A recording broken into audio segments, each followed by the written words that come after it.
हर हर महादेव, जय भोलेनाथ। नमस्कार, मैं साधना पांडे मार्गदर्शन पे आपका स्वागत करती हूँ। तो दोस्तों, आज मैं बात करने वाली हूँ अगहन गुरुवार। अगहन यानी कि मार्गशीर्ष का महीना।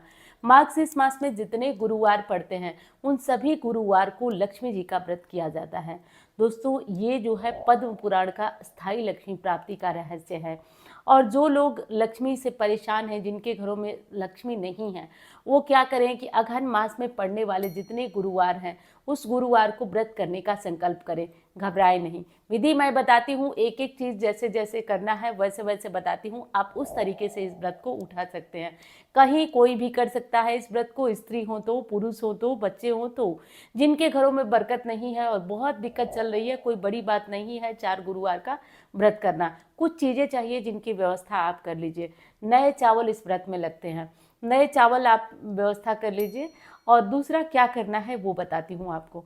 तो सबसे पहले तो एक दिन पहले बुधवार को ही, अगहन मास का जैसे कि गुरुवार पड़ रहा है 21 तारीख को, अगर मैं सही हूँ तो 21 तारीख को पड़ रहा है। और 21 तारीख के एक दिन पहले 20 तारीख को आपको अपना घर अच्छी तरह से धो के बढ़िया से साफ कर लेना है, क्योंकि उस दिन झाड़ू नहीं लगेगा जिस दिन अगहन मास का गुरुवार होगा। तो झाड़ू अगर आप थोड़ा लगा भी देते हैं तो पोछा वगैरह बिल्कुल नहीं लगता है। तो एक दिन पहले शाम के समय सूर्यास्त होने से पहले घर को बहुत बढ़िया से क्लीन कर लीजिए। आप बातें सुनिए स्टेप बाय स्टेप, ताकि आपको दिक्कत ना हो। अच्छे से घर को क्लीन कर दीजिए। और ये जो पूजा होती है वो ब्रह्म मुहूर्त में होती है। सुबह होते होते, सूर्योदय होते होते ये पूजा खत्म हो जानी चाहिए। ये ध्यान रखें। शाम को भी होती है, लेकिन शाम को केवल दिया बाती होती है। विशेष पूजा सुबह में ही होती है। तो क्या करना है वो बताती हूँ। और एक दिन पहले आप सारी साफ सफाई, जितनी आपको घर में साफ करना है, जहाँ पूजा करना है, सब साफ सफाई कर लीजिए। सुबह जगिए आप, गुरुवार के दिन बिना साबुन शैम्पू लगाए आप नहा लीजिए। नहा करके अगर महिलाएं व्रत कर रही हैं तो लाल या गुलाबी रंग के कपड़े पहन लीजिए। और क्या करिए कि जो चावल आपने नया वाला चावल रखा है, उस नए नए वाले चावल को पीसिए। चाहे पाउडर बनाइए, चाहे घोल बनाइए, जैसे भी हो। घर के मेन गेट पे ये काम जरूरी है, इसलिए कर दीजिए। घर के मेन गेट पे दहलीज बनाइए। लक्ष्मी जी के चरण घर में आते हुए, लक्ष्मी जी के चरण अपने हाथों से ऐसे जैसे भी बना सके, अपने घर में आते हुए लक्ष्मी जी के चरण बनाइए। पहला काम ये करिए। उसके बाद तुलसी को जल दीजिए, सूर्य को जल दीजिए, तुलसी को जल दीजिए। घर के मंदिर में जो कॉमन पूजा है वो कर दीजिए। अब पूजा स्थान पे आइए। पूजा स्थान पे इसमें माँ लक्ष्मी जी, पूजा स्थान पर इसमें माँ लक्ष्मी जी की कोई फोटो मूर्ति नहीं रखी जाती है। इसमें माँ लक्ष्मी जी का एक श्री कलश बनाया जाता है।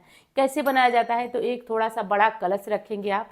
कलश के ऊपर एक नारियल, जैसे कलश में सारी चीज़ें डालते हैं, सिक्का सुपारी, उस तरह से करके कर लीजिएगा। कलश के ऊपर एक नारियल रखेंगे। नारियल के ऊपर आप एक देखे होंगे बाजार में एक मुखौटा मिलता है माँ लक्ष्मी जी का, तो मुखौटा ला के नारियल के ऊपर बांध दिया जाता है। और उसी को लक्ष्मी मान करके, और जितने अगहन के गुरुवार पड़ते हैं सभी गुरुवार पर कलश, उसी कलश से पूजा की जाती है। उसे हटाया नहीं जाता है। चारों गुरुवार वही एक कलश रहेगा और पूजा की कोई भी चीज़ हटाई नहीं जाएगी, फल प्रसाद के अलावा। बाकी कलश को हिलाया हटाया नहीं जाता है। चारों गुरुवार करने के बाद, उद्यापन के बाद ही कलश को हटाए। इसलिए ऐसी जगह बनाइए जहाँ कोई आने जाने वाला ना हो, कोई दिक्कत ना हो, कोई परेशानी ना हो। करना यह है कि सुबह जल्दी उठें आप। जल्दी उठने के बाद आपको ये सारी जो रंगोली वगैरह बनाना है, जो घर का पूजा कर, जहाँ पूजा करना हो वहाँ एक बढ़िया सा बड़ा सा कलश रखें, उसके ऊपर एक नारियल रखें। नारियल के ऊपर अगर मुखौटा मिलता है तो बांध दें, और नहीं मिलता है तो नारियल के ऊपर ही आप सारा पूजन करेंगे। हो सके तो आँख मुँह नारियल पे ही लक्ष्मी जी का स्वरूप आप आँख मुँह बना लें, नहीं बनाएंगे तो नारियल से ही आप पूजा करेंगे। उसके बाद अगर आपका मन करे तो आप विष्णु जी लक्ष्मी जी की फोटो रख लीजिए। वैसे फोटो की आवश्यकता नहीं होती है, संपूर्ण जो पूजा होती है वो कलश पे ही होती है।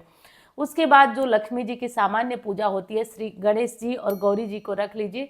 छोटी सी मूर्ति है तो रख लीजिए, नहीं है तो आप जो गौरी गणेश दिवाली में या जैसे भी आप रखे हो, आप उन गौरी गणेश को वहाँ स्थापित करिए। सबसे पहले संकल्प करिए। सबसे पहले आप संकल्प करिए कि आप कितने व्रत करने वाले हैं, क्यों करने वाले हैं। तो नाम स्थान गोत्र बोलते हुए कहिए कि आप अगहन महीने में पड़ने वाले गुरुवार का व्रत रखेंगे कि माँ लक्ष्मी नारायण के साथ उनके घर में, आपके घर में स्थायी निवास करें बोलते हुए संकल्प कर लीजिए। उसके बाद गौरी गणेश को स्नान कराइए और स्नान के बाद आप आह्वान करिए। जो कलश है उस कलश में आप ध्यान करिए कि हे माँ लक्ष्मी, आप मेरे कलश में, इस कलश में, श्री कलश में प्रवेश करें।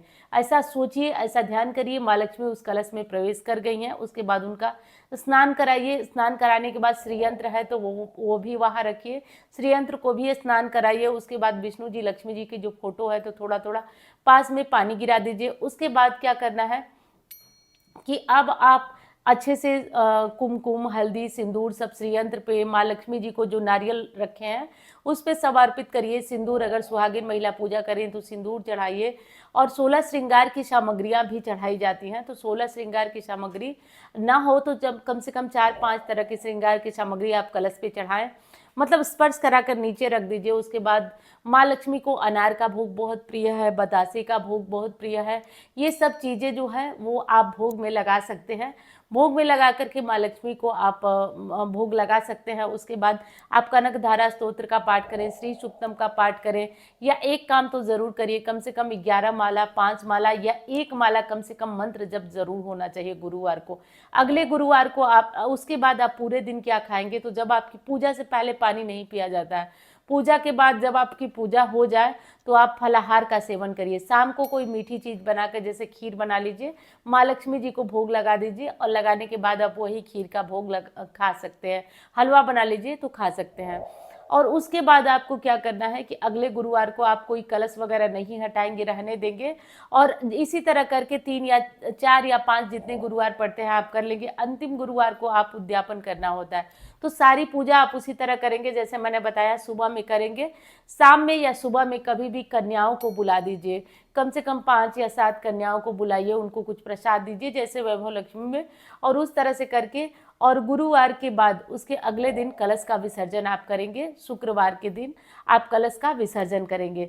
तो शुक्रवार, अंतिम शुक्रवार के दिन कलश का विसर्जन वगैरह करेंगे। आपका उद्यापन जो है केवल कन्याओं को बुलाइए और कन्याओं को बुला के खिला उला दीजिए, आपका हो गया उद्यापन।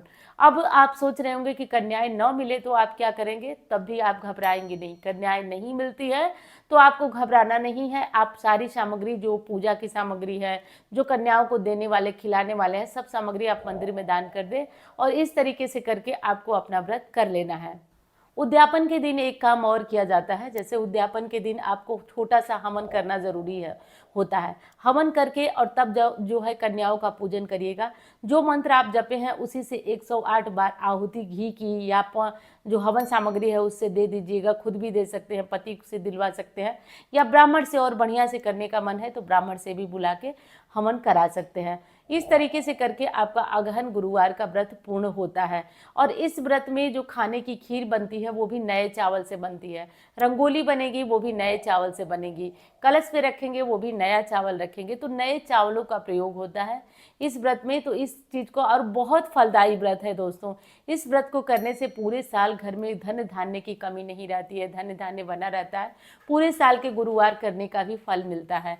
तो मैंने तो अपनी समझ से सारी ही चीज़ें आपको बता दी, जो भी ज़रूरी चीज़ें थी सब कुछ आपको बता दिया, कुछ छूटा नहीं है। आगे उद्यापन की विधि या जैसे भी आपके कमेंट होंगे उसके अनुसार और वीडियोस जो है बनती रहेंगी।